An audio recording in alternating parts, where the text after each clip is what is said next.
তুই জানিস আমি নতুন একটা ফ্ল্যাটে উঠেছি কিছুদিন আগে। ও, কেমন ফ্ল্যাট? ভালো তো? দেখতে খুব সুন্দর, সব নতুন, কিন্তু প্রথম দিন থেকেই একটা অদ্ভুত ব্যাপার খেয়াল করছিলাম। কি ব্যাপার?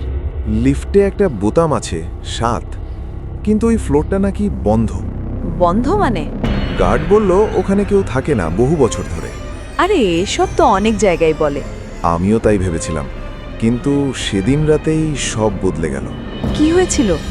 রাত প্রায় 2:45 আমি লিফটে উঠলাম। তারপর? আমি 5 চাপলাম, কিন্তু লিফট নিজে থেকেই সাথে গিয়ে থামল। কি? তারপর দরজা খুললো? হ্যাঁ, ধীরে ধীরে খুলল, আর সামনে পুরো অন্ধকার, একটা লম্বা করিডর। কেউ ছিল? দূরে একটা দরজা আধ খোলা, আর ভেতর থেকে হালকা আলো আসছে। তুই বের হলি? না, আমি ভয় পাচ্ছিলাম, কিন্তু হঠাৎ শুনলাম, এসো। কে বলল? ওই দরজার ভেতর থেকে একটা মেয়ের গলা। তারপর? আমার পা নিজে থেকেই এগোতে লাগলো। আমি দরজার সামনে গিয়ে দাঁড়ালাম।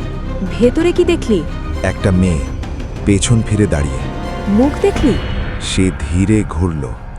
তার মুখ পুরো ফ্যাকাশে, চোখ নেই, শুধু কালো গর্ত। তারপর কি করলি?